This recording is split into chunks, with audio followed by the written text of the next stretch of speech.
हरि ओम श्री गुरुभ्यो नमः। हरि ओम सर्गस्थिति प्रलय हेतुमचिन्त्य शक्तिं विश्वेश्वरं विदित विश्वमनन्तमूर्तिं निर्मुक्त बन्धनमपार सुखाम्बुराशिं श्रीवल्लभं विमलबोधघनं नमामि।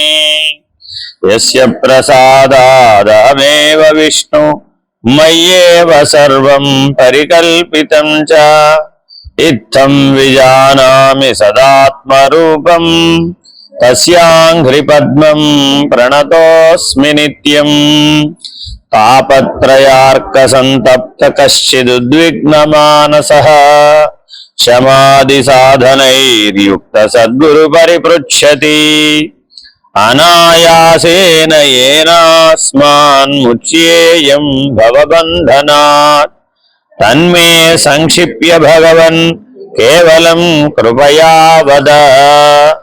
गुरुरुवाच साध्वीते वचनव्यक्तिः प्रतिभाति वदामि ते इदं तदितविस्पष्टं सावधानमाना शृणु। तत्त्वमास्यादिवाक्योत्थं यज्जीव परमात्मनो तादात्म्य विषयं ज्ञानं तदिदं मुक्तिसाधनं। को जीवः कः परश्चात्मा तादात्म्यं वा कथं तयोः तत्त्वमस्यादिवाक्यं वा कथं तत्प्रतिपादयेत्। अत्र ब्रूमः समाधानं को अन्यो जीवस्त्वमेव हि यस्त्वं पृच्छसि मां कोऽहं ब्रह्मैवासि न संशयः। पदार्थमेव जानामि వాద్యాపి భగవన్ స్ఫుటం. చంద్రశేఖర్ గారి పుస్తకం రాలేదా? తీసుకోండి, మరి ఒక పుస్తకం విన్నాం ఆయనకు కూడా. పదార్థమేవ జానామి వాద్యాపి భగవన్ స్ఫుటం అహం బ్రహ్మేతి వాక్యార్థం ప్రతిపద్యే కథం వద. గురురువాచ సత్యమాహ భవానత్ర విగానం నైవ విద్యతే హేతుః పదార్థబోధో హి వాక్యార్థావగతేరిహ. సత్యమాహ భవానత్ర విగానం నైవ విద్యతే హేతుః పదార్థబోధో హి వాక్యార్థావగతేరిహ. అంతఃకరణ తద్వృత్తి సాక్షి చైతన్య విగ్రహః ఆనందరూపः సత్యः సన్ కిం ఆత్మానం ప్రపద్యసే. సత్యానందస్వరూపం ధీసాక్షిణం బోధ విగ్రహం చింతయాత్మతయా నిత్యం త్యక్త్వా దేహాదిగాం ధియం. రూపాదిమాన్ యతః పిండస్తతో నాత్మా ఘటాదివత్ వియదాది మహాభూత వికారత్వాచ్చ కుంభవత్. శిష్య ఉవాచ అనాత్మా యది పిండోయముక్త హేతు బలాన్మతః కరామలకవత్ సాక్షాద్ ఆత్మానం ప్రతిపాదయ. గురురువాచ ఘటద్రష్టా ఘటాద్భిన్నః సర్వధా న ఘటో యథా దేహాద్రష్టా తథా దేహో నాహమిత్యవధారయ. ఏవమింద్రియదృగ్నాః ఇంద్రియాణీతి నిశ్చినో మనోబుద్ధిస్తథా ప్రాణో నాహమిత్యవధారయ. సంఘాతోపి తథా నాహమితి దృశ్య విలక్షణం ద్రష్టారమనుమానేన నిపుణం సంప్రధారయ.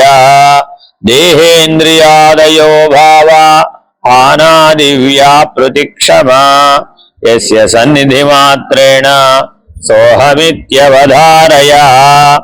అన్నాపన్న వికారః సన్నయస్కాంతవదేవయః బుద్ధ్యాదీంశ్చాలయేత్ ప్రత్యక్సోహమిత్యవధారయ. అజడాత్మవదా భాంతి యత్ సాన్నిధ్యా జడా అపి దేహేంద్రియ మనః ప్రాణ సోహమిత్యవధారయ ఆగమన్మే మనోన్యత్ర సామృతం చ స్థిరీకృతం ఏవం యో వేత్తి ధీవృత్తిం సోహమిత్యవధారయ స్వప్న జాగరితే సుప్తిం భావాభావౌ ధియాం తథా యో వేత్తి విక్రియ సాక్షాత్ సోహమిత్యవధారయ ఘటావభాసకో దీపో ఘటాదన్యో యథేప్యతే దేహావభాసకో దేహి తథాహం బోధ విగ్రహ పుత్ర విత్తాదయో భావా యస్య శేషతయా ప్రియా ద్రష్టా సర్వప్రియతమః సోహమిత్యవధారయ పరప్రేమాస్పదతయో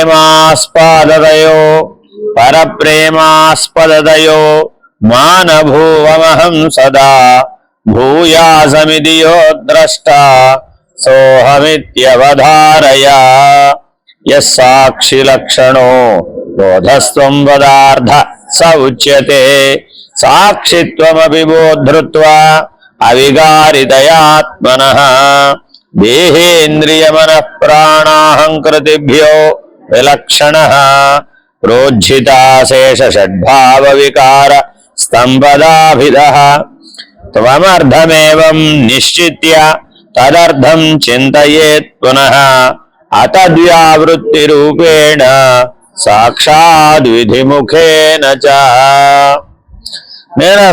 నిరస్తాశేష సంసార దోషో స్థూలాదిలక్షణః అదృశ్యత్వాదిగుణకః పరాకృతతమో మలః నిరస్తాతిశయానంద సత్యప్రజ్ఞాన విగ్రహః సత్తా స్వలక్షణః పూర్ణ పరమాత్మేతి గీయతే సర్వజ్ఞత్వం పరేశత్వం తథా సంపూర్ణ శక్తితా వేదైః సమర్ధ్యతే యస్య తద్బ్రహ్మేత్యవధారయ యజ్ఞానాత్ సర్వవిజ్ఞానం శృతిషు ప్రతిపాదితం హృదాద్యనేక దృష్టాంతైస్తద్బ్రహ్మేత్యవధారయ.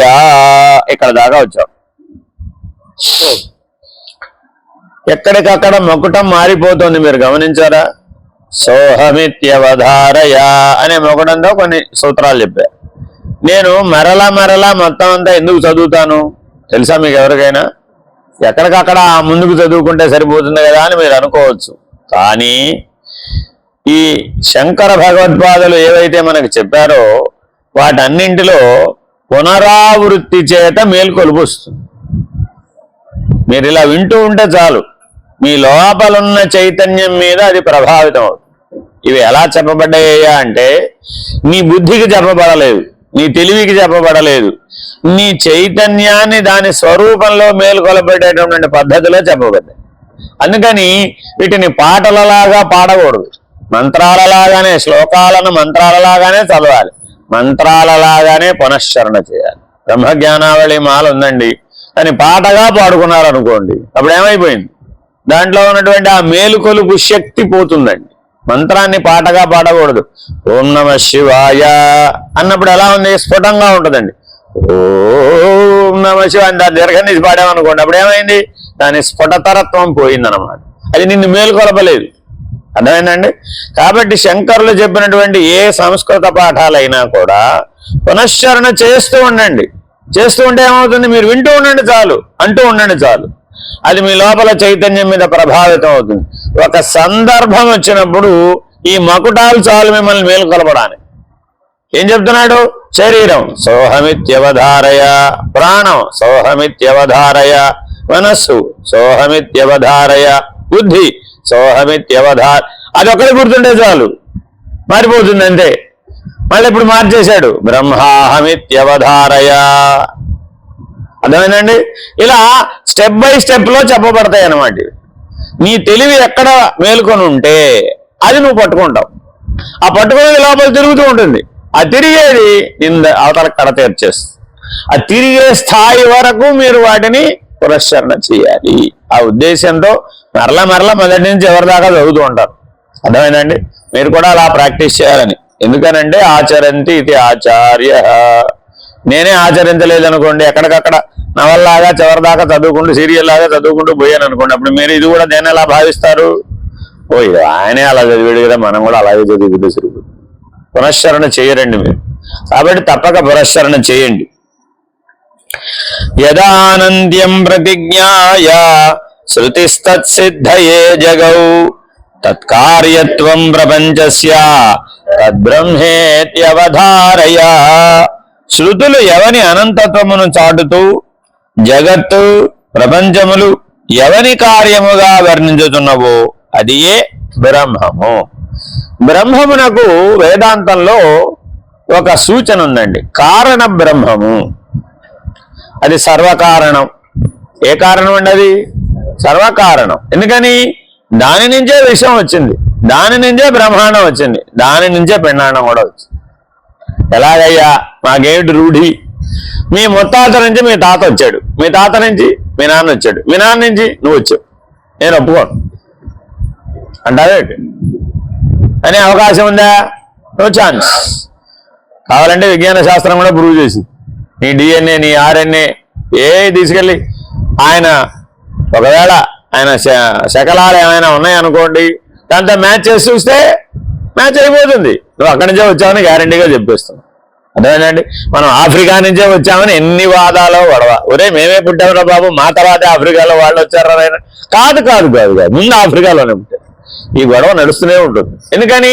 ఇప్పటి వరకు శిథిలాలు అవే దొరికినాయి. మనం ఇప్పుడు ఎక్కడెక్కడో కాశీ కింద మరో కాశీ ఉంది, అయోధ్య కింద మరో అయోధ్య ఉంది, రాముడు ఎప్పటి నుంచో ఉన్నాడు అంటే మాకు ఆధారం కావాలి. ఆ రాముడి పళ్ళు, రాముడి ఎముకలో రాముడి యొక్క డిఎన్ఏ చూడడానికి ఏమైనా మీరు పట్టుకొస్తే, మేము కార్బన్ డేటింగ్తో దాన్ని టెస్ట్ చేస్తే మీరు చెప్పేవన్నీ సత్యమని మేము అప్పుడు ఒప్పుకున్నాం, అప్పటిదాకా మేము ఒప్పుకోం అంటాడు. సో వాడి గొడవ వాడిది. అర్థమైందండి? వీళ్ళది ఇదంతా ఏంటి? హేతువాద పద్ధతి. అంటే బుద్ధికి పనికి వస్తుంది ఇదంతా. మీ బుద్ధి ఎప్పుడు కూడా హేతువాదాన్ని నమ్ముతుందండి. అంటే అర్థం ఏంటి? నేను ఆయన నుంచే వచ్చానని ఏమిటికి నేను ప్రూవ్ చెయ్యి, ప్రూఫ్ అడుగుతుంది అనమాట. బుద్ధి ఎప్పుడు ఏమడుగుతుందండి? ప్రూఫ్. భగవంతుడే ఈ సృష్టిని సృష్టించాడనడానికి ప్రూఫ్ ఏంటో పట్రా అంటాడు. ఈ మాట చెప్పామనుకోండి, అయినా సర్వకారణం బ్రహ్మము, ఆ బ్రహ్మము విశ్వానికంటే ముందున్నటువంటి స్థితి, ఆ స్థితి నుంచి ఈ స్థితి వ్యక్తమైంది, అవ్యక్తంలో నుంచి వ్యక్తం వస్తుందయ్యా. తల్లి గర్భంలో ఉన్న శిశువు తల్లికి ఎలా తెలియకుండా ఉన్నది? అది అవ్యక్తం అంటే. అదేనండి, ఆ అవ్యక్తంలో నుంచేదా ఇది వ్యక్తం వచ్చింది. ఆ వ్యక్తంలో ఎక్కడి నుంచి వచ్చిందయ్యా అంటే వేరే దగ్గర ఎవరైనా తీసుకొచ్చి పెట్టలేదుగా, అలా అవకాశం కూడా లేదుగా. కాబట్టి నువ్వు ఎలా వచ్చావు? అవ్యక్తంలో నుంచే వ్యక్తంగా వచ్చావు. నీ జన్మమే అలా ఉన్నది. నీ జన్మం ఇలా ఉంటే బ్రహ్మాండ సృష్టి కూడా ఎలా ఉంది? అది కూడా అంతే ఉంది. అవ్యక్తం నుంచే వ్యక్తం వచ్చింది. విశ్వం ఎలా ఉంది? అది కూడా అవ్యక్తం నుంచే వ్యక్తం వచ్చింది. మరి మీ బ్రహ్మం ఎక్కడండి? ఆ అవ్యక్తానికంటే ముందున్నది ఏదో అది బ్రహ్మం. అవ్యక్తమనే ఆవరణ దోషం కూడా బ్రహ్మమునకు లేదు. అవ్యక్తానికి ఏముంది? ఆవరణ దోషం ఉంది. వ్యక్తానికి ఏముంది? విక్షేప దోషం ఉంది. వ్యవహారానికి ఏముంది? మల దోషం ఉంది. చూడండి మనం ఎలా వచ్చాం? ఆ అవ్యక్తానికంటే ముందున్నప్పుడు దోషత్రయం లేదు, సంకల్పం లేదు, నిర్వికల్ప స్థితిలో ఉందండి, సర్వవ్యాపకంగా ఉంది, ములుగురితో సందు లేకుండా ఉంది. బ్రహ్మ అంటే అర్థం ఏమిటి? సర్వవ్యాపకమని అర్థం. బ్రహ్మతీతి బ్రహ్మ, బ్రహ్మసూత్రాల్లో మొట్టమొదటి బ్రహ్మకి అర్థం చెప్తారు శంకర భాష్యంలో. అలాగా జాగ్రత్తగా గమనిస్తే ఆ సర్వవ్యాపకమైన బ్రహ్మములో ఒక ఆవరణ ఏర్పడెను. అందుకని ఇందాకేమన్నాడు? ఒక బుడగ ఏర్పడెను. ఆ బుడగ యందు ఆకాశం ఉన్నట్టేగా, దాని యందు వాయువు ఏర్పడెను. ఆ వాయువునందు అగ్ని ఏర్పడెను. ఆ అగ్ని యందు నీళ్లు ఏర్పడెను. నీళ్లలో పృథ్వీ ఏర్పడెను. పృథ్వీలో నుంచి ఔషధులు ఏర్పడెను. ఔషధులోంచి జీవులు ఏర్పడెను. అన్నం వచ్చాను, జీవులు వచ్చాను. ఇలాగ క్రమ సృష్టి వచ్చిందయ్యా. ఆ అవ్యక్తం నుంచే ఈ సృష్టి అంతా వచ్చేసింది. పునః ఎక్కడికి పోతుందండి? మళ్ళా అవ్యక్తంలోకే పోతుంది. మళ్ళా సృష్టి ప్రారంభమైంది ఎక్కడ? మళ్ళా అవ్యక్తం నుంచే కిందకు వచ్చేస్తుంది. కాబట్టి ఆవరణ దోషంతో సృష్టి అంతా ఏర్పడింది. తల్లి గర్భంలో ప్లసెంటా ఎలా ఏర్పడింది? రెడీమేడ్ గా లేదు. మీ దగ్గర ఎప్పుడు పడితే అప్పుడు 365 రోజులు ఎప్పుడు పడితే రెడీగా ఏర్పడడానికి లేదు. అక్కడ జైగోట్ ఫామ్ అవ్వగానే ఆ సంయుక్త బీజాణువును రక్షించడం కోసమని వెంటనే ప్లాసెంటా క్రియేట్ అయింది. రెండు ఏకకాలంలో ఏర్పడ్డాయి. ఒక పక్క నుంచి ఆ సంయుక్త బీజాణు ఏర్పడటం, రెండో పక్క దాని బెడ్ రెడీ అవ్వడం. మీరేదో పసిపిల్లాడికి పెట్టేయటం కాదు, లోపల ఆల్రెడీ పరమాత్మ లోపల శిశువుకి బెడ్ వేసాడు ఆల్రెడీ. అర్థమైందండి? అందుకని నవీన విజ్ఞానం దీన్ని ఎంత లోతుగా తీసుకెళ్ళింది అంటే సెల్ వరకు ఎందుకు తీసుకెళ్ళామంటే ఇది తెలుసుకోవడానికి.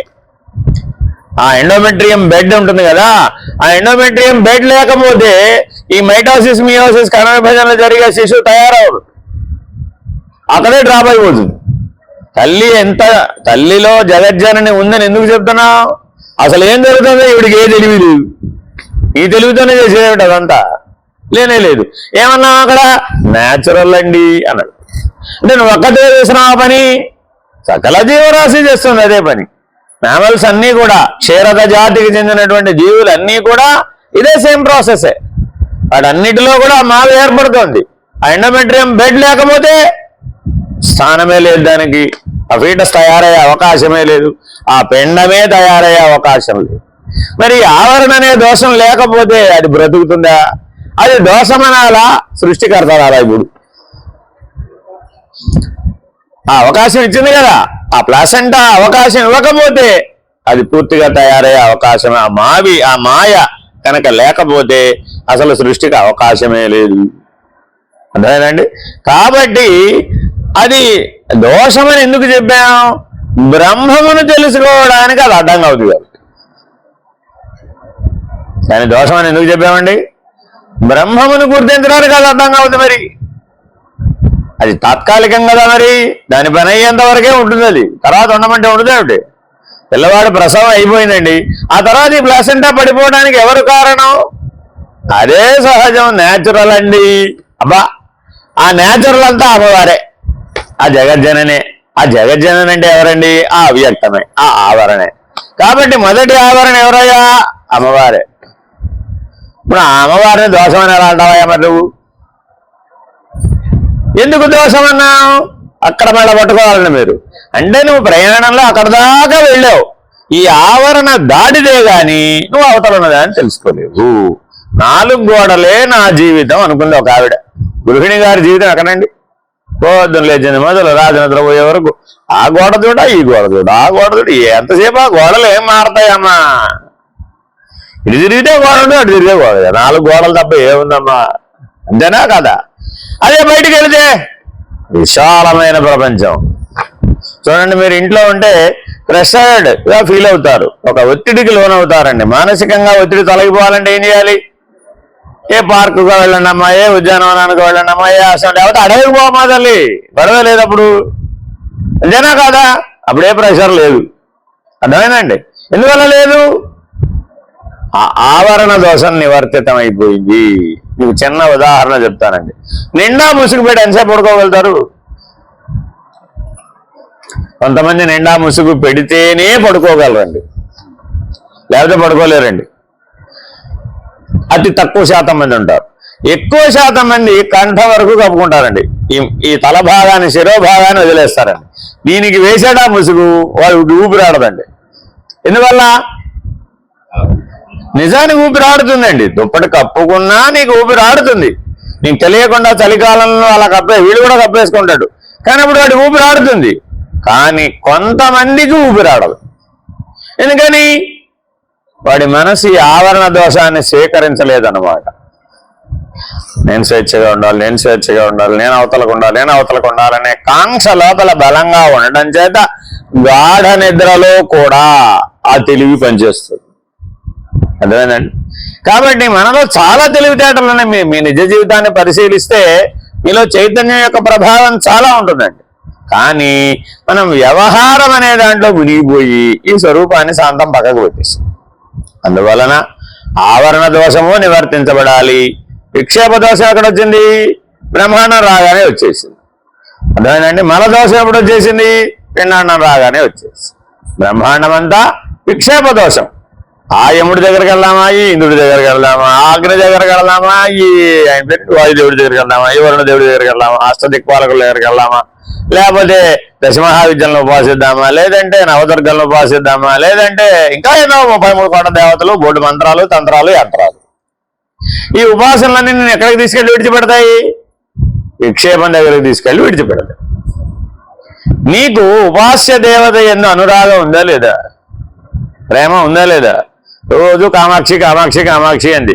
ఆ కామాక్షిని తీసి విశాలాక్షిని పెట్టమంటే నేను పెట్టను, నేను కామాక్షినే పెడతాను. ఊరి నీ కూడా పోడుగాను. ఏ అక్షి అయితే అమ్మా, ఎవరిని కామాక్షి విశాలాక్షి ఏమిటి తేడా? ఏ అక్షి అయినా ఒకటే. మీనాక్షి కామాక్షి విశాలాక్షి అన్ని ఒక అమ్మ రూపాలే కదమ్మా. నాకు మాత్రం కామాక్షి ఏమిట అంటే నీ స్వీయ చైతన్య ప్రతిబింబాన్ని అందులో చూసుకున్నావు. నీ పుత్రులను ఎలా అయితే, పుత్రికలను ఎలా అయితే, ఆత్మ ఎవరండి వారిని తగి ఇందాక చెప్పే సూత్రం, ఆత్మ వైపుత్రనామాసి, నీ చైతన్యాన్ని అక్కడ చూస్తున్నావు, నీలో ఉన్న ఆత్మనే అక్కడ చూస్తున్నావు. అలాగే ఈ ఉపాస్య దైవంలో కూడా నీ చైతన్యాన్నే చూస్తున్నావు. దానికి కనెక్ట్ అయిపోయినండి బాబా, ఎప్పుడెప్పుడో కనెక్ట్ అయిపోయిన అంతే. ఎలా కనెక్ట్ అయ్యావమ్మా?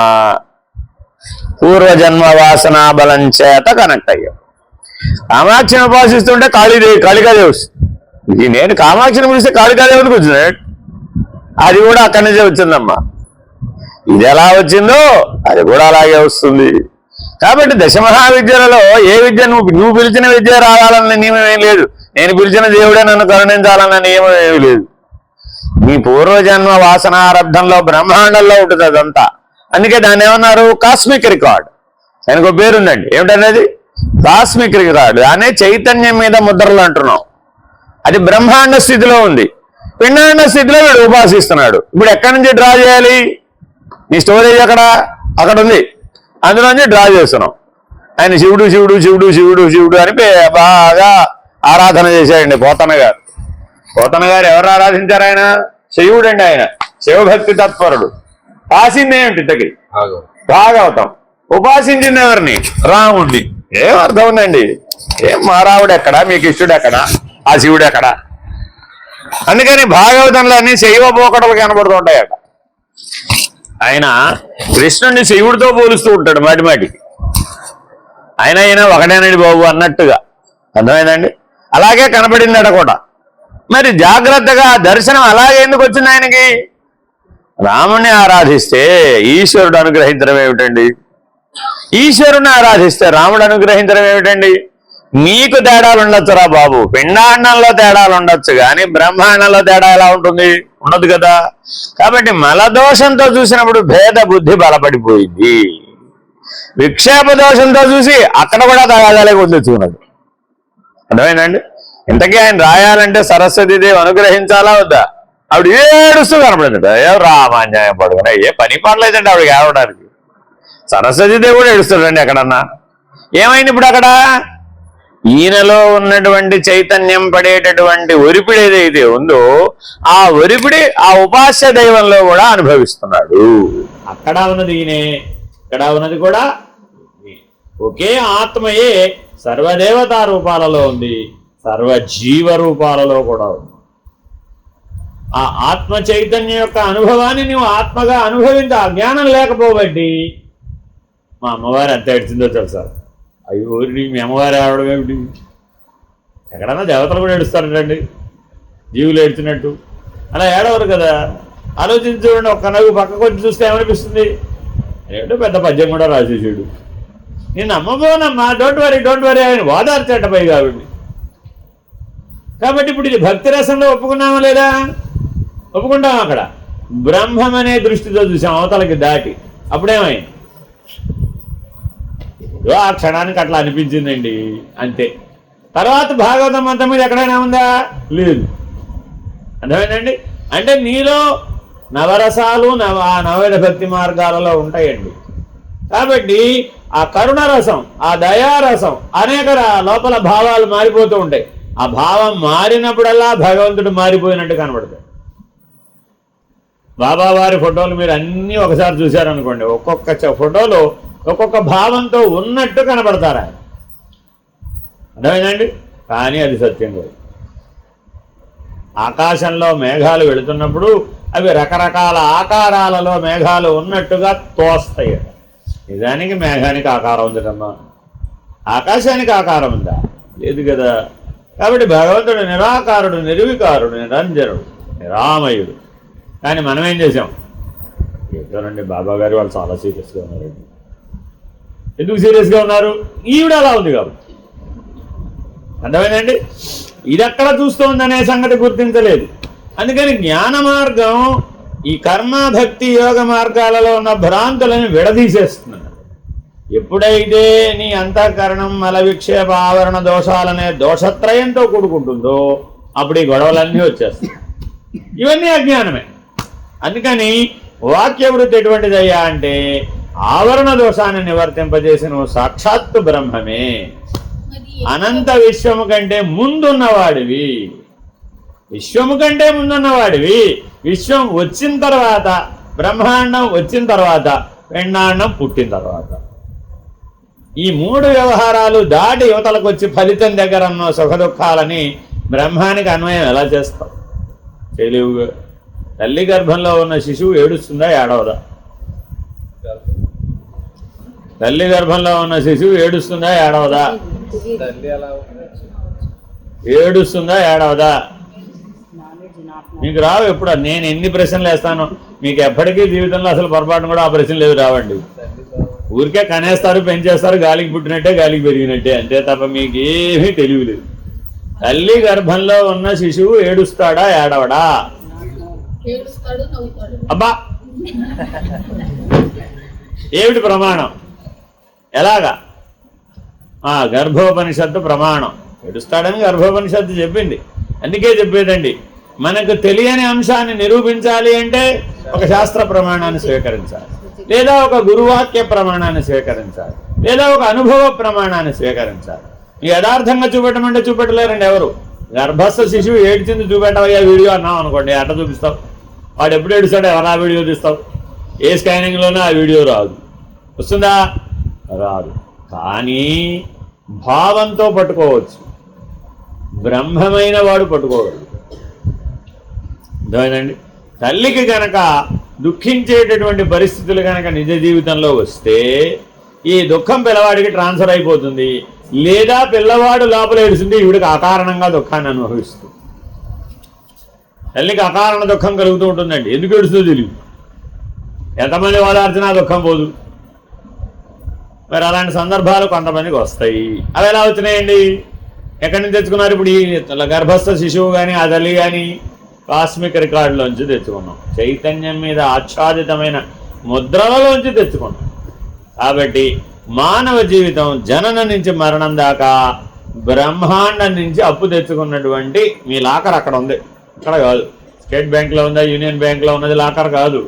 బ్రహ్మాండంలో కాస్మిక్ రికార్డులో ఉంది మన లాకర్, అందులో దాచిపెట్టుకున్నాం. అక్కడి నుంచి మాటిమాటికి తెచ్చుకుంటూ ఉంటాం, ఇక్కడ వ్యవహరిస్తూ ఉంటాం, అనుభవిస్తూ. లేకపోతే పని పాట లేకపోతే ఎక్కడ పుట్టారు, ఎక్కడ పెరిగారు, ఎక్కడ జీవించారు, అక్కడెక్కడి నుంచో ఊడి ఇక్కడ ఎలా పడ్డారు, ఈ రాత్రి పగళ్ళు ఫుట్బాల్ ఎందుకు ఆడించుకున్నారు, అక్కడ వాడు చెప్పాడు, వాడు నడిపించాడు. వాడు నడిపించిన దాన్ని నువ్వు తిప్పలేవు వెనక్కి. ఇది బాగా గుర్తుపెట్టుకోవాలండి. Once he decides you cannot evade it. ఈశ్వర నిర్ణయాన్ని పిండాండ పరిధిలో నువ్వు వెనక్కి తిప్పలేవు. అది నీ వల్ల ఏ పని కాదు. కానీ ఆ బ్రహ్మాండ పరిధిలో ఉన్నది విశ్వాండంలోంచి అప్పు తెచ్చుకున్నాడు. ఆయన అప్పే తెచ్చుకున్నాడు మనలాగానే. కాకపోతే ఎక్కడి నుంచి తెచ్చుకున్నాడు? ఆయనకంటే విశాల విశ్వం, ఆయనకంటే సర్వవ్యాపకం, ప్రతిదీ ఒక పరిమితికి అవతల. కాబట్టి అవ్యక్తమనే ఆవరణకు అవతల ఉన్నదేదో అది బ్రహ్మము. అది ఇవ్వదు, పుచ్చుకోదు. No locker there. Lock and key లేవు, అక్కడేమి దాచుకోవడం కుదరదు. ఎందుకని? అది పుట్టదు, పుట్టించదు. అది ఇవ్వదు, తీసుకోదు. అది అరుగదు, కరుగదు, విరుగదు, తరుగదు, మరుగదు. ఏ శబ్దం చేయదు. నిశ్శబ్దో బ్రహ్మ ఉచ్యతే. కానీ మరి దాన్ని తెలుసుకోవాలంటే వీటన్నింటినీ అధిగమించాలి. ఆ అధిగమించేటటువంటి జీవితాన్ని మనం బ్రహ్మేత్యవధారయ అనే దాంతో చెప్తున్నారు. అర్థమేనండి?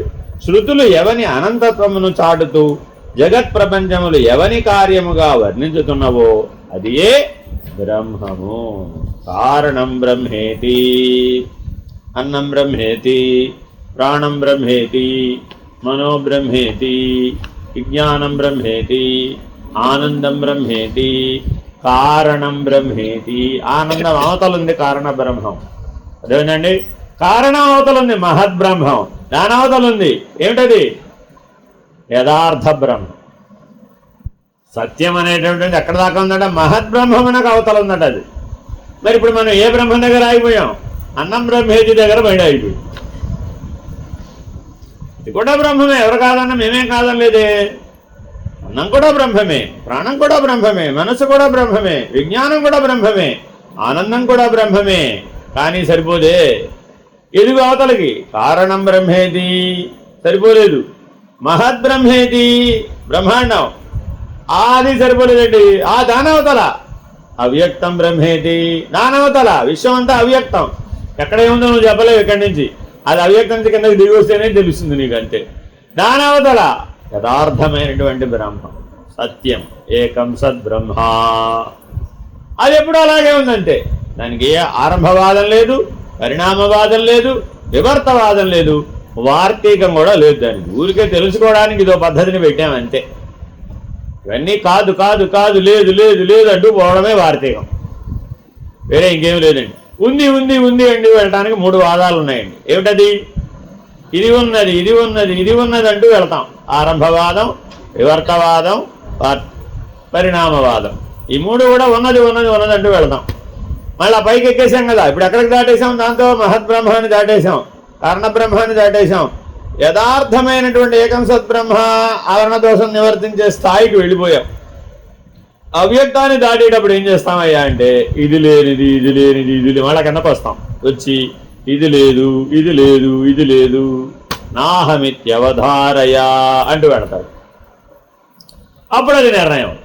కాబట్టి చాలా జాగ్రత్తగా ఈ ప్రయాణాన్ని ఎక్కి దిగాలన్నమాట. బాగా ఎక్కుతూ దిగుతూ ఉండాలి. ఓ నిర్ణయం అయిందంటే, అనుభవం రావాలంటే ఏం చేయాలి? మళ్ళా కిందకి రావాలి, మళ్ళీ ఎక్కాలి. ఆ విజ్ఞానంతో పైకి ఎక్కాలి. అందుకని జ్ఞాన విజ్ఞాన సుజ్ఞానములు అనే పద్ధతిలో చెప్పబడ్డాయి.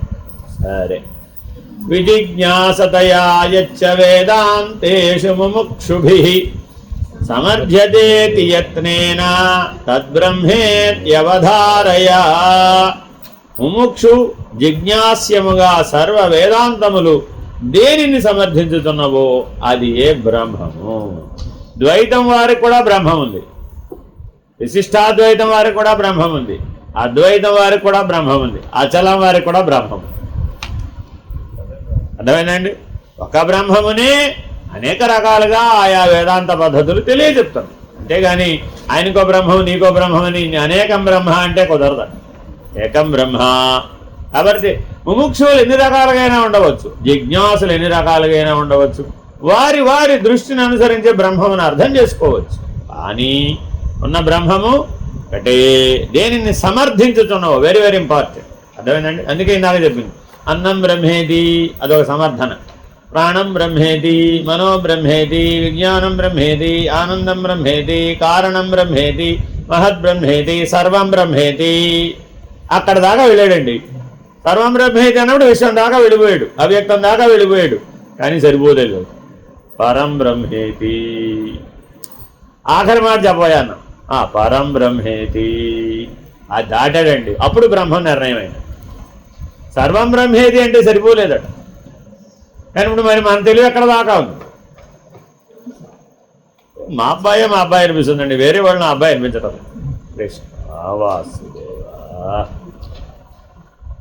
అన్నమయ్య కోశ సంబంధం వరకే బ్రహ్మమని అంటున్నావు. అలా ఎలాగండి మరి? తప్పు కదా. అందుకని అచల బ్రహ్మం అంటారు వాళ్ళు. పరిపూర్ణ సిద్ధాంతం చెప్పేటప్పుడు ఏమంటాడంటే అది అచల బ్రహ్మమయ్యా అంటాడు. అచల బ్రహ్మం అంటే అర్థం ఏంటి? పరం బ్రహ్మేతి. పరం దాకా వెళ్ళాడు, పరాత్పరం బ్రహ్మేతి. వదిలిపెట్టడండి నేను. అక్కడ కూడా నేనున్నానంటావు. ఏ నేనునంటున్నావయ్యా? ఇప్పుడు నువ్వు అన్నమయ కోశం నేనన్నవా అని నేనంటున్నావా? పరం బ్రహ్మేతి అన్న నేనంటున్నావా? నేనని అంటున్నావుగా. జీవించే ప్రతివాడు ఏమంటున్నాడండి? నేననేగా అంటున్నాడు. ఏమమ్మా వీళ్ళు ఎవరు కన్నారని? నేనే కన్నాను. అబ్బా ఎవరు పెంచారండి? నేనే పెంచాను. ఎవరు ఉద్ధరించారమ్మా? నేనే ఉద్ధరించాను. ఏ నేనమ్మా? అన్నమయ కోశం నేనా? సర్వం బ్రహ్మేతినేనా పరం బ్రహ్మేతినేనా ఎక్కడ దాకా ఉంది నేను యొక్క విస్తారం. అన్నం బ్రహ్మేతి దగ్గర నుంచి పరం బ్రహ్మేతి దాకా ఉంది. ఇంత విస్తారమైన నేనుని దేనికి కట్టేసావమ్మా? ఓ పశువును కట్టేసినట్టు ఇది కట్టుకోయి అనుకోండి కాసేపు. నీలో ఉన్న జీవుడెవరు? పశువు అనుకో కాసేపు. ఏం చేశాం? కర్మ అనే తాడుతో ఆ కట్టుకోయి కట్టేసి అంతే. ఏమంటుందండి పైగా? నా కట్టుకోయే సత్యం అండి అంటుందట ఆ పశువు. దానికి ఎంత తెలివి ఉందో నీకు అంతే తెలివి ఉంది. అన్నమయ కోశమే సత్యం అంటే. కాబట్టి అన్నమయ కోశం నేననే స్థాయి నుంచి పరబ్రహ్మము నేననే స్థాయి వరకు జ్ఞాన మార్గం ఉంది. ఆ మార్గంలో పరిణామం చెందాలి అంటే మన బుద్ధి చాలా తేజోవంతంగా పనిచేయాలి. అందుకని విజిజ్ఞాసతయా, జిజ్ఞాసతయా అనలేసుమి, విజిజ్ఞాసతయా, విశేషమైన జిజ్ఞాస, విలుప్తమైన జిజ్ఞాస. తెలుసుకోవాలని ఎంత బలంగా ఉండాలయ్యా అంటే అణువు నుంచి మహత్తు దాకా తెలుసుకోవాలనే బలంగా ఉండాలంట. సంతృప్తి పడకూడదట. ఎప్పటిదాకా సంతృప్తి పడకూడదు? పరబ్రహ్మ నిర్ణయం అయ్యేదాకా సంతృప్తి పడకూడదు. అదేనండి. సరే. జీవాత్మనా ప్రవేశశ్చ నియంతృత్వం చ తాన్ ప్రతి శ్రూయతే యస్య వేదేషు తద్బ్రహ్మేత్యవధారయ. ఆ పరబ్రహ్మము నుంచి ఈ అన్నం బ్రహ్మేది వరకు ఒక విధానం ఉందట. దాని పేరు నియంతృత్వం. ఏమిటండి అది? నియంతృత్వం. మన నియంతృత్వాన్ని ఒప్పుకుంటూ ఉంటారా? వాడు చెప్తే నే వింటావు. చచ్చా, నేను అసలు వినేదాను. ఎవరన్నా చెప్తే నేను వింటాను అనుకుంటావేమిటి? నాకు తోచాల్సిందే. పుర్రెకో బుద్ధి జివకో రుచి నాకు తోస్తేనే నేను వింటాను, లేకపోతే వింటాను. అందువల్ల వీడు ఏమయ్యాడు? అజ్ఞానిగా మారిపోయాడు. నియంతృత్వం అంటే అర్థం మనం మాట్లాడుకునే నియంతృత్వం కాదు, నియతికి లోబడి ఉండుట. ఒక నియతికి లోబడు. అది ఆ నియతి నువ్వేం చేయలేవు. ఇప్పుడు అర్జెంటుగా చైత్రమాసంలో నాకు వర్ష ఋతువు కావాలంటే వచ్చేస్తుందా? రాదు కదా. అప్పుడు వసంత ఋతువే వస్తుంది. గ్రీష్మ ఋతువు అయినాక వర్ష ఋతువు వస్తుంది. అంతేగాని నాకు వసంత ఋతువు అక్కర్లేదంటే ఇప్పుడు అర్జెంటుగా నాకు వర్ష ఋతువు కావాలండి అంటే మారదు. ఒక నియతి. సృష్టి అంతటా కూడా ఒక నియతి పాలించబడుతున్నది. జన్మించినది ఏదైనా సరే మరణించవలసినదే. అది ఒక నియతి. నేను ఒప్పుకోనండి అంటే నీ ఒప్పుదల దేవుడు అడిగాడు అక్కడ. జనా కాదా? కాబట్టి ఫలించే వృక్షాలు ఉన్నాయండి. అది మొదట పుష్పించవలసిందే, అది ఫలదీకరణం అవ్వవలసిందే, కాయ పిందె పడాల్సిందే, కాయ ముదరాల్సిందే, పండాల్సిందే, రాలాల్సిందే. ఈ నియతిని మార్చు చూద్దాం. ముందు పండు వచ్చి తర్వాత వీళ్ళు ఎలా మారుస్తావు? అలాగా వీళ్ళు ముందు పిల్లవాడు పుట్టిన తర్వాత తల్లి గర్భంలోకి పంపిద్దాం. నీ అన్యాయం పాడుగాను. అది అలాగా అదే ఐవీఎఫ్ పండు. అది కూడా ట్రై చేసాం మన అందుకే చెప్పేది భగవంతుడి సృష్టి సక్రమ సృష్టి, ఒక క్రమం పద్ధతి. ఆ నియతిని ఉల్లంఘించదండి. మనం చేసామే అది కృత్రిమ సృష్టి. ఏదో ఒకచోట ఫలించవచ్చు, ఒకచోట ఫెయిల్ అయిపోతుంది. అందుకే వాళ్ళని అడిగారు అనుకోండి మీరు, మన ఒక కేసు ఫెయిల్ అయిపోయిందండి. ఎంత పెద్ద తిప్పలు పడ్డామో, ఇద్దరం స్వామీజీలు కుస్తీ పడినా కానీ ఆ పిల్లని కాపాడలేకపోయాం. పోయింది అది. సరే, ఆ పోవడం పోయింది, తల్లి కూడా పోయే దశలో ఉంది. ఇప్పుడు బతికిందో పోయిందో తెలియదు. సరే, ఆవిడేదో నానా కష్టాలు పడి మా ఇద్దరి సంగతికి వెళ్ళి ఇద్దరు ఆశీర్వచనం తీసుకుని నానా కష్టాలు పడ్డారు. ఏదో మొత్తానికి ఏదో ప్రయత్నం చేశారు. అదేదో ఆ జైగోట దాంట్లో టెస్ట్ ట్యూబ్లు తయారు చేశారు. మొత్తానికి మళ్ళీ ఆవిడలో ప్రవేశపెట్టారు. ఏదో నానా తిప్పలు పడ్డారు. 6 నెలలు కుస్తీ పడ్డారు. 7వ నెల ప్రవేశించగానే అబార్షన్, డెత్, ఫిటస్ డెత్ అయిందండి ఆల్ ఆఫ్ సడన్. అది ఎలా జరిగిందయ్యా అంటే 45 రోజులు తల్లి నానా తిప్పలు పెట్టారు. ప్రతిరోజు ఐసీలో చేస్తున్నాడు, ప్రతిరోజు ఐసీలో చేర్చడం తేవడం, చేర్చడం ఆ భర్తకి ఇదే 45 రోజులు ఇదే గోల. ఏ రోజు అడిగినా ఇవాళ ఐసీలో చేరమన్నారండి. ఏదో మళ్ళీ రావడం మళ్ళీ పోవడం, మళ్ళీ రావడం మళ్ళీ పోవడం. 45 రోజులు ఐసీలో ఉంది. కానీ శిశువుని కాపాడలేకపోయాం. ఎందువల్ల? అది క్రమమైన సృష్టి కాదు, కృత్రిమ సృష్టి. ఇంకా అవకాశం లేదు. మొదటిసారి పెళ్ళైనప్పుడే చెప్పాం. స్వామి దగ్గర మా సుధాకర్ స్వామి దగ్గరికి వెళ్ళింది, నా దగ్గరకు వచ్చి, అవకాశం లేదమ్మా, ఈ జన్మకు అలా వదిలేసేయండి, ఎందుకు తిప్పలు పడతారన్న. ఆమె ఏమైనా సరే కుస్తీ పడతామండి. అయితే పట్టు. చివరికి ఎంత దశ వచ్చిందంటే తల్లి ప్రాణాలకు ప్రమాదం వచ్చింది. అయినా సరే శిశువుని కాపాడమన్నారు. డాక్టర్ గారు ఒప్పుకోలేదు. ఆ డాక్టర్ మేలే చేశాడు. నాకు ఫోన్ చేశారు. అప్పుడు ఏమండి మేము శిశువునే కాపాడమంటున్నామని తల్లిదండ్రులు ఇద్దరు ఫోన్ చేశారు. నువ్వు పోయిన తర్వాత ఆ శిశువుని ఎవరు కాపాడతారమ్మా? మీ ఆయన కాపాడతాడు ఏమిటి? ఎట కాపాడతాడు? అసలైనా పుట్టే శిశువు ఎలా పుడుతుందో ఎవరికి తెలుసు? 7వ నెల ఇంకా సాంతం రాలేదు. 7వ నెల రాకుండా పుట్టే శిశువుని ఎట్ట బతికిస్తారమ్మా? జీవుడు ప్రవేశమే జరిగిందో లేదో తెలియదు. అదంతా అయ్యే పని కాదమ్మా. వాడితో పాటు నువ్వు కూడా పోవాల్సి వస్తుంది. అప్పుడు ఇద్దరు పోతారు. అప్పుడు దానికి సిద్ధమైతే ఒప్పుకున్నాను. ఎవరైనా ఏం చేయలేరండి. బాగా గుర్తుపెట్టుకోండి. స్వామీజీలు గురువు గారులు అంటే అర్జెంటుగా సృష్టి ధర్మానికి వ్యతిరేకంగా ఏదో ఇడిది పడేస్తారనుకునేది. అలా ఏమి పడేది. సక్రమమైన పద్ధతిలో ఆ నియంతృత్వాన్ని పోషిస్తాం. అందుకనే ఏది చెప్పినా ఖండితంగానే చెప్తాం. అదేమిటండి అంత గట్టిగా చెప్తారేంటంటే, ఓహే బాబు ఆ నియతికి లోబడటం నేర్చుకోవయ్యా బాబు. ఈశ్వరుడు చేసిన నియతికి నేను లోబడనండి అంటే దాని ఫలితాన్ని ఎవరు అనుభవించాలి? నువ్వే అనుభవించాలి. కాబట్టి ఆ పరబ్రహ్మము స్థితి నుంచి ఈ అన్నం బ్రహ్మేది వరకు ఒక నియమితమైనటువంటి శాసనం నడుస్తుంది. ఆ శాసనాన్ని ఉల్లంఘించడానికి వీలు కాదు. కర్మణాం ఫలదాతృత్వం యస్యైవ శ్రూయతే శ్రుతౌ జీవానాం హేతుకర్తృత్వం తద్బ్రహ్మేత్యవధారయ. ఏమిటండి నేను ఇన్ని కష్టాలు పడ్డానికి పుట్టానంటే నాకు అర్థం కాదు. కార్యకారణకర్తృత్వే హేతు ప్రకృతిరుచ్యతే పురుష సుఖ దుఃఖానాం హేతృత్వే హేతురుచ్యతే. భగవద్గీత వాక్యం. మీరు ఎందులో చూసుకున్నా కూడా దాంతో మ్యాచ్ అవుతుందండి. అందుకే భగవద్గీత చదువుకోమనేది. చదివితే కనీసం కొన్నా తెలుస్తాయి. మన జీవితం అంతా ఏమిటా? కార్యకారణ కర్తృత్వముల చేత ముడిపడి ఉందట. దానికి కారణం ఏమిటి? హేతు ప్రకృతి రుచ్యతే. ప్రకృతి అంటే ఏమిటి? 3 గుణాలు. ఆ 3 గుణాలతో నీకు సంగతం ఉండడం చేత నువ్వే కార్యముగా ఉన్నావు, నువ్వే కారణంగా ఉన్నావు, నువ్వే కర్తగా కూడా. అని నీకు ఈ 3 వేరువేరుగా చూస్తుంది. అదేమిటోనండి, మా మనోడు నన్ను బాగానే చూసుకుంటాడు కానీ మా అబ్బాయి సరిగ్గా చూసుకుంటాడు. నీ కూడా పాడుగాను. పుట్టిన మనవాడు ఎంత 3 ఏళ్ల పిల్లవాడు మనవాడు బాగానే చూస్తున్నాడు. 30 ఏళ్ల పిల్లవాడేమో సరిగ్గా చూడలేదు. ఏం చేద్దాం ఇప్పుడు? కార్యకారణకర్తృత్వే హేతు ప్రకృతి రుచ్యతే పురుష సుఖ దుఃఖానా. ఈ సుఖ దుఃఖములు అనుభవించే ఏ పురుషుడున్నాడో వాడే క్షర పురుషుడు. ఆ ప్రభావితమవుతున్న వాడెవడు? వాడే జీవుడమ్మా. వాడు ఎక్కడున్నాడు ఇప్పుడు? మనోబ్రహ్మేది దగ్గర బండి ఆగిపోయింది. మనోమయ కోసమే నేనన్న దగ్గర పరిణామం ఆగిపోయింది. విజ్ఞానం ఎదగలేదు, సుజ్ఞానంగా మారలేదు, ప్రజ్ఞానం రాలేదు. కాబట్టి కర్మఫలదాత, జీవులను కర్మలయందు వినియోగించువాడని ఎవనిని శృతి శృతమవుతున్నదో అది ఏ బ్రహ్మము. కర్మఫల ప్రదాత ఎవరు? ఈశ్వరుడు. అందుకని ఉపదేశసారం మొదట ఏం చెప్పారు? కర్తృరాజ్ఞయా ప్రాప్యతే ఫలం.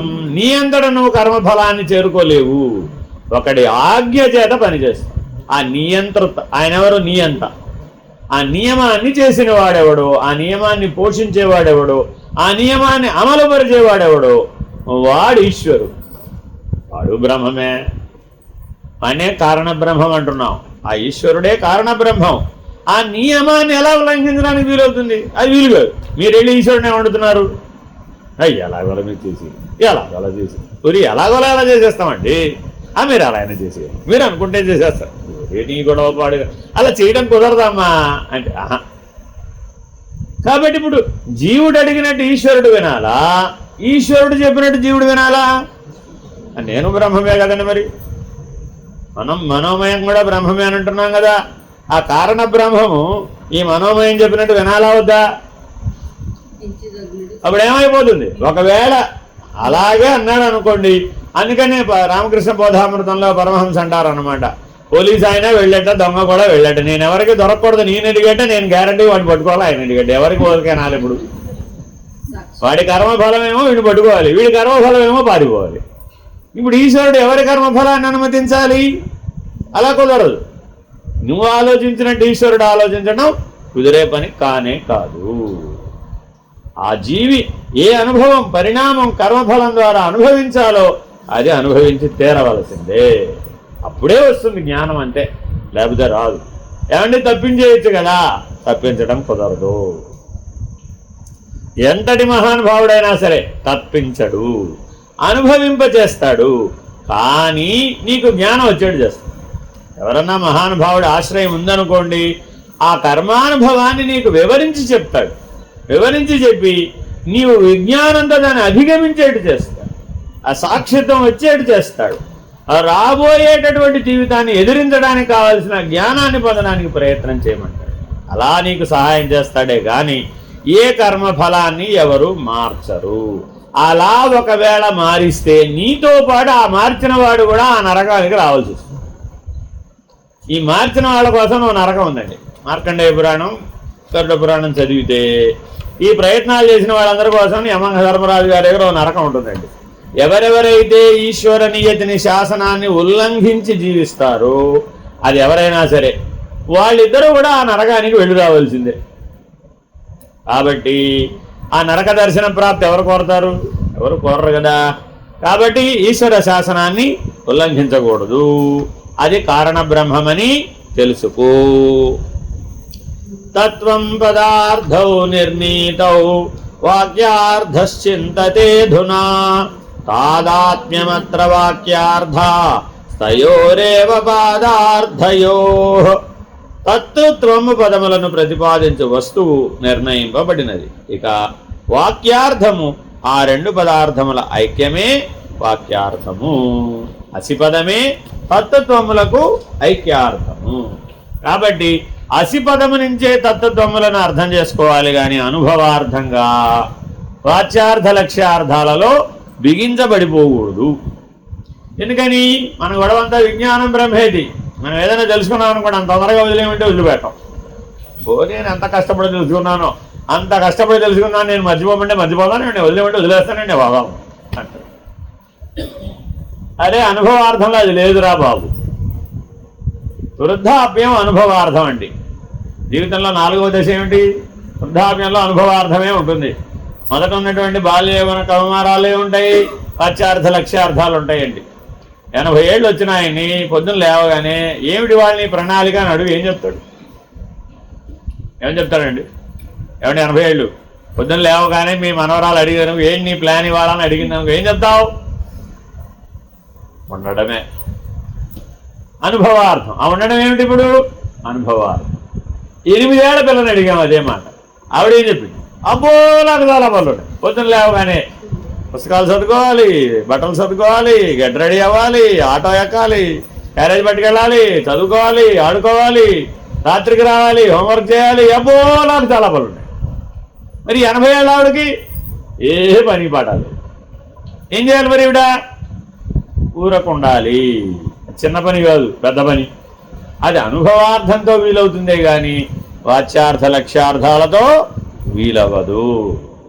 కాబట్టి వీటిని విడవాలవుతా విజ్ఞానం కోసం గ్రహించాలి, గుర్తించాలి, తెలుసుకోవాలి, ఆచరించాలి. కానీ అసిపదానికి చేరేటప్పుడు వీటిని విడవాలవుతా విడిచిపెట్టాలి. చాలా మంది 60లకు వచ్చినా కూడా తెలివి 20లోనే ఉంటుంది. వాడేమో ఎలా జీవించాలనుకుంటాడు? ఆ 20లో జీవించినట్టు జీవించాలనుకుంటాడు. దానికి నానాయాగి. అర్థమైందండి? ఎన్ని స్టెరాయిడ్లు కనిపెట్టామో దానికోసం. వీళ్ళ కోసమే, ఈ 60 ఫెలోస్ కోసమే ఆ స్టెరాయిడ్లన్నీ. దేనికోసం? వాడికి 20లాగా పరిగెట్టాలి. వాడు నేను ఇంకా పరిగెట్టాలండి అంటాడు. ఆ పరిగెట్టాలంటే ఇంజక్షన్ చేయించుకోమంటాం, ట్యాబ్లెట్లు వేసుకోమంటాం. అన్ని స్టెరాయిడ్లే. మనం వాడే మందులలో 80% స్టెరాయిడ్లు ఉన్నాయండి, 20% నాన్ స్టెరాయిడ్స్ ఉన్నాయి. కానీ మరి ఆ 80% మనం భారతదేశంలో ఏం చేస్తున్నాం? అక్రాస్ ది కౌంటర్ అమ్మేస్తున్నాం అంతే. అలా ఎందుకని అంటే నువ్వు పరిణామం చెందలేదు కాబట్టి, అధిగమించలేదు కాబట్టి, వాచ్యార్థ లక్ష్యార్థాలను విడవలేదు కాబట్టి, అనుభవార్థం అనే నిర్ణయంలో ఉండలేదు కాబట్టి. అనుభవార్థంలో ఏముంటాయండి? నిర్ణయమే ఉంటుందంటే ఉండడమే ఆ నిర్ణయంగా. అంతకుమించి అక్కడ చేసేది చూసేది ఏముండదు అక్కడ. సంసర్గో వా విశిష్టో వా వాక్యార్థో నాత్ర సమ్మతః అఖండైకరసత్వేన వాక్యార్థో విదుషాం మతః. సరే, ఓ శాస్త్రుడి గారి దగ్గరికి వెళ్ళాం, ఓ పండితుడి గారి దగ్గరికి వెళ్ళాం, ఓ శాస్త్ర విజ్ఞాన సమ్మతి కలిగినటువంటి వాడి దగ్గరికి వెళ్ళాం. వెళ్ళి ఏమన్నాం? ఏమయ్యా అన్నం బ్రహ్మేది, ప్రాణం బ్రహ్మేది, మనో బ్రహ్మేది, విజ్ఞానం బ్రహ్మేది, ఆనందం బ్రహ్మేది, కారణం బ్రహ్మేది, మహద్బ్రహ్మేది, సర్వం బ్రహ్మేది, పరం బ్రహ్మేతి, పరాత్ పరం బ్రహ్మేతి. ఎన్ని వచ్చినాయండి? దశముడెవడు? వేదాంతంలో ప్రశ్న ఏమిటండి? దశముడెవడు? పరాత్పరతరం. అక్కడ ఏముందయ్యా? ఇవేమీ లేవు, ఈ 9 లేవు. అర్థమైందండి? శ్రీచక్రంలో ఎన్ని ఆవరణలు? 10వ ఏది మీద అక్కడ? పరమేశ్వరుడు. బిందువు కాదు, బిందువు 9. సర్వానందమయ చక్రం 9వది, దాని అవతలది తత్పరం చావలోకయే. అమ్మవారు చెప్పేది ఏమిటయ్యా అంటే, నాయన తత్పదం అంటే బిందువు. బాగుంది, సంతోషం, వచ్చావు ఇక్కడ దాకా. తర్వాత ఏం చేయాలి? తత్పరం చావలోకయేత, పరశివతత్వం వైపు చూడవయ్యా. అది చూడడం రాకపోతే ఇక్కడ వచ్చింది ఎందుకు? నువ్వు వేస్ట్ కదా. ఈ విజ్ఞానాన్నంతా ఎందుకు పొందావు? అది సుజ్ఞానంగా మారకపోతే ఈ విజ్ఞానం వృధా కదా. జన కదా, ఈ శ్రమంతా వృధానే, ఈ నవావరణలు తరించడం అంతా వృధానే, ఈ పంచకోశాలు, ఈ నానాగోళ వేదాంతం అంతా పడి పడి పడి పడి అక్కడికి వెళ్ళాడు. ఇప్పుడు ఇంతకీ ఆఖరికి పరశివతత్వం దగ్గరికే ఎవరైనా వెళ్ళేది. వెళ్ళినప్పుడు ఆ పరబ్రహ్మమును తెలుసుకోకపోతే ఈ ప్రయాసంతా దేనికోసం? వృధా కదా. కాబట్టి వాచ్యార్థ లక్ష్యార్థముగా నువ్వు పొందినటువంటి విజానీయత, తెలియని దాన్ని జానీయత తెలుసుకున్నావు. తర్వాత ఏం చేయాలి? సంసర్గార్థము కానీ విశిష్టార్థము కానీ వాక్యమునకు ఇతడ అన్వయము కాదు. విజ్ఞానం అంతా 2 అర్థాలని చెప్తోందండి. ఏ విజ్ఞానమైనా సరే, వేదాంతం కూడా విజ్ఞానమే, perfect science. Spirituality is perfect science అనమాట. దాంట్లో లోపం వెతకడానికి లాభం లేదు. చాలామంది రంధ్రాన్వేషణ అంటే వెతుకుతూ ఉంటాడండి, రంధ్రం ఎక్కడుందని. అది కాదు రంధ్రాన్వేషణ అంటే, బ్రహ్మరంధ్రం ఎక్కడుందో వెతకమని. అంతేగాని కనబడే వాటిల్లో రంధ్రాలు లోపాలు వెతకమని కాదు. కానీ మానవుడు మన తెలివినంతా ఎటు వాడాడు? బహిర్ముఖంలో వాడి ఎవడన్నా ఏదన్నా చెప్పగానే దానికి ప్రతి. అర్థమైందండి? ఏదైనా సరే ఖండన మండనలు కానీ, విశేషాలు కానీ, శాస్త్రాలు కానీ, అన్వయాలు కానీ, భేదాలు కానీ, ఇవన్నీ ఎక్కడ పుట్టినాయి? ఈ 2 అర్థాలలో పుట్టినాయట. ఒకటేమిటి? సంసర్గార్థము, 2 విశిష్టార్థము. ఇది ప్రధానం అంటే కాదు, అదే ప్రధానం అంటే అది విశిష్టార్థం. రెండోది ఏమిటి? సంసర్గార్థం. దాంతో చేరిపోతుంది. దాంతో చేరిపోతే ఏమైపోయింది? మడిబట్ట కట్టుకోకపోతే అమ్మవారు ఎలా కనబడుతుంది? నీ గొడవ పాటుగా అమ్మ కనబడడానికి మడిబట్టకి ఏమిటమ్మా సంబంధం? ఏమిటో ఆవిడకి మడి చీర కట్టుకోవడమే రాదు. ఎప్పటి నుంచో శ్రీ విద్యోపాసన చేస్తాను, ఒప్పుకోడే ఆవిడ. ఎందుకని? అక్షరాభ్యాసమే లేదు. తప్పని కాదండి, అక్షరాభ్యాసమే లేదు. నాకు పిహెచ్డీ ఉందంటే ఒప్పుకో నేను. సంసర్గా వెరీ వెరీ ఇంపార్టెంట్. అర్థమైందండి? ఇలాగా ఎంతమందో 99.9% మంది వేదాంతం చదువుకుంటున్నాం, ప్రస్థానత్రయం చదువుకున్నాం అన్న వాళ్ళు కూడా ఈ సంసర్గార్థము, ఈ విశిష్టార్థం దగ్గర ఆగిపోతారు, దాటలేదు. ఎందుకని? గురువు లేడు కాబట్టి, గురువుగా పరశివ స్వరూపాన్ని ఒప్పుకోలేదు కాబట్టి. కాబట్టి సంసర్గార్థము కానీ విశిష్టార్థము కానీ వాక్యమునకు ఇతడ అన్వయము కాదు. ఏ వాక్యానికి? తత్వమసి మహావాక్యానికి, ఉపదేశ వాక్యానికి అవి అన్వయము కాదు. ఆ అసిపదం దృష్ట్యా చూడటం గురువు ద్వారా నేర్చుకుంటే తప్ప ఆ పూర్వ జంజాటం అంతా వదిలేదు. లేకపోతే దాన్నే పట్టుకుంటాడు అంతే. నేను పట్టుకున్నదా కుందేలుకి 3 కాళ్ళండి బాగా, ఒరి 4వది ఉందిరానే. లేదు, సంసర్గార్థం, విశిష్టార్థం అంతే. నేను చూసిన అమ్మవారికి ఎన్ని చేతులు ఉన్నాయో తెలుసా నీకు? ఊరే అవతలకి వెళ్ళి చూడవయ్యా, కుదరదండి అలాగా. అర్థమేనండి? ఇలాగ ఎన్నో ఉన్నాయండి. ఇలా అసలు చెప్తే కోకొల్లలు, 1 సంవత్సరం చెప్పచ్చు ఒక్కదాని మీదే. అందుకని చాలా విచారణ చేసినా కూడా, తత్వ విచారణ ఎంతో చేసిన వాళ్ళు కూడా తత్వముల మధ్యలోనే ఆగిపోతారు కానీ అసిపదమైనటువంటి పరబ్రహ్మస్థితికి చేరజాలరు. ప్రత్యగ్బోధోయ అభాతి సోద్వయానంద లక్షణ అద్వయానంద రూపశ్చ ప్రత్యగ్బోధైక లక్షణ. ఎవరండినా? సాక్షాత్తుగా అసిపదంలో ఉన్నటువంటి వాడు స్వయముగా నీకు బోధ చేస్తే తప్ప నువ్వు దాన్ని దాటలేవు. బోధస్వరూపమగు ప్రత్యేగాత్మ అద్వితీయానందము స్వరూపమే బ్రహ్మము. సాక్షాత్తుగా బ్రహ్మనిష్ఠుడై పరబ్రహ్మమును స్వానుభవంగా నిర్ణయంగా పొంది తానా స్థితిలో సహజమైనటువంటి వాడు మాత్రమే నీకు ముక్తి హేతు అవుతున్నాడు. లేకపోతే ఈ విజ్ఞానమయ బంధం తొలగదు. విజ్ఞానమయ కోశాన్నే దాటలేవాడు ఇక్కడ. అక్కడికి వెళితే విజ్ఞానమయ బంధమై కూర్చుంటుందండి విక్షేపం. నాకు బ్రహ్మాండం గురించి ఎంత తెలుసా, నా యోగ బలం చేత ఆస్ట్రల్ ట్రావెల్ చేసి 14 లోకాలు చూసి వచ్చాను. అయితే ఏమిటట, ఏ లోకానికి వెళ్ళినా బ్రహ్మము బ్రహ్మమేగా కాదా? కైలాసం వెళ్ళాడండి, ఈశ్వరుడు దర్శనం చేశాడండి, ఆ ఈశ్వరుడు బ్రహ్మం కాదా? బ్రహ్మమే. వైకుంఠం వెళ్ళాడండి, విష్ణుమూర్తి దర్శనం చేశాడండి, ఇప్పుడు ఆ విష్ణువు బ్రహ్మం కాదా? బ్రహ్మమే. ఏదో మణిద్వీపానికి వెళ్ళారండి, అక్కడేమిటో మణిద్వీప అదే ఆ స్తోత్రం ఏదోనండి, నన్ను బాగా చదవకుండా నేనేమో చదవలేను అది. అదేమిటో మణిద్వీప వర్ణన, అది చదివితే చాలు 9 సార్లు చదివితే దాంట్లో ఏదైనా అయిపోతుందండి. ఎలా ఏమిటి అయిపోతుందో తెలియదు. ఒరే ఒరే ఒరే ఇప్పుడు ఎక్కడికి వచ్చేసాం అప్పుడు మరి? అన్నం బ్రహ్మేతి, ప్రాణం బ్రహ్మేతి, మనో బ్రహ్మేతి. ఎంతసేపు ఇక్కడే తిరుగుతుంటాడు. అక్కడ వాళ్ళు కూడా అంతే.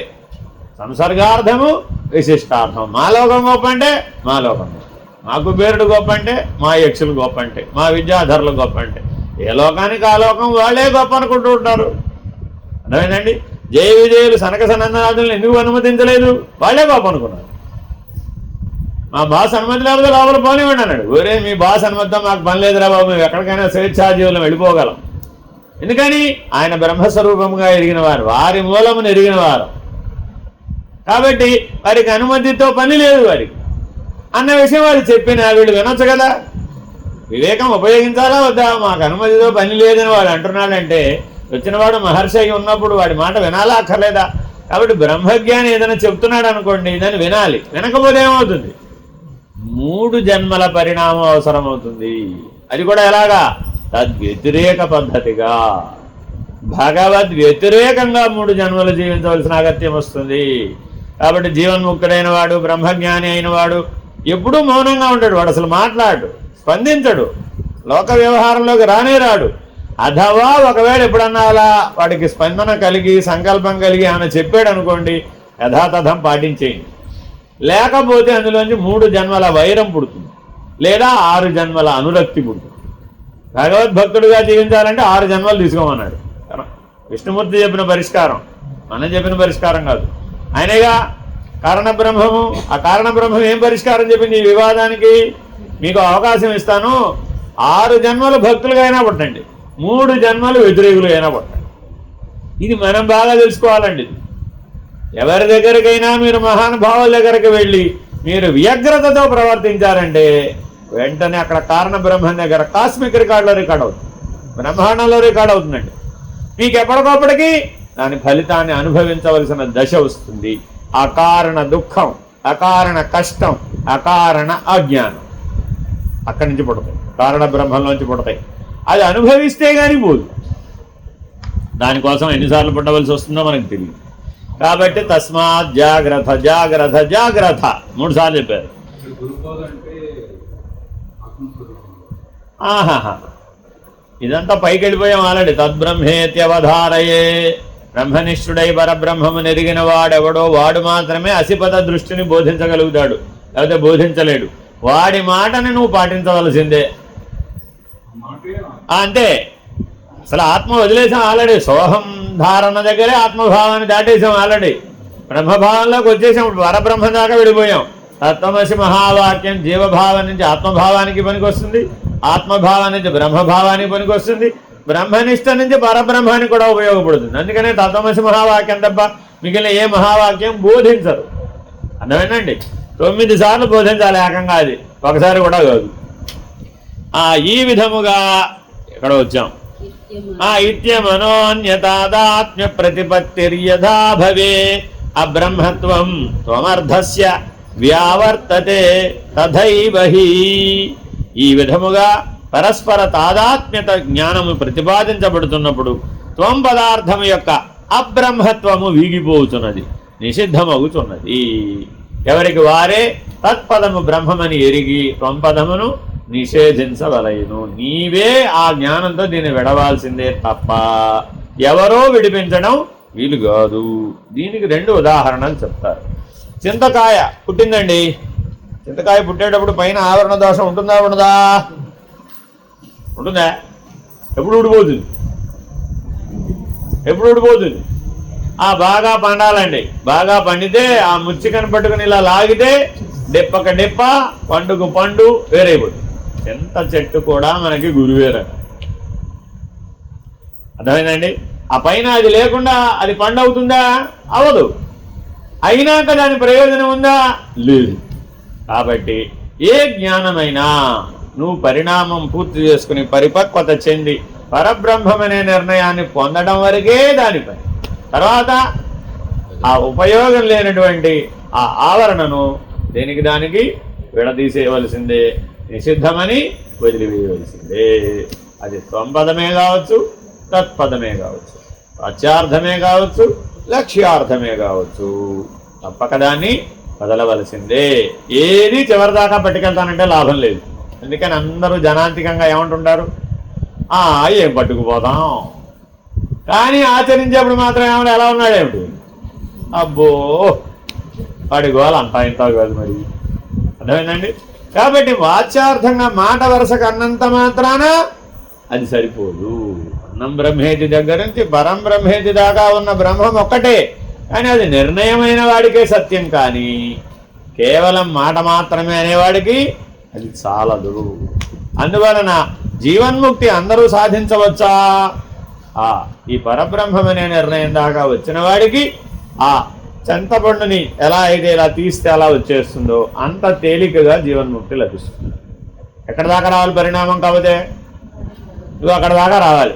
వస్తే ఆ సాక్షాత్ పరబ్రహ్మమైనటువంటి గురువు నీకు ఎదురవుతాడు. గురు సాక్షాత్ పరబ్రహ్మ అన్నావా లేదా? సాక్షాత్ అంటే అర్థం ఏంటి?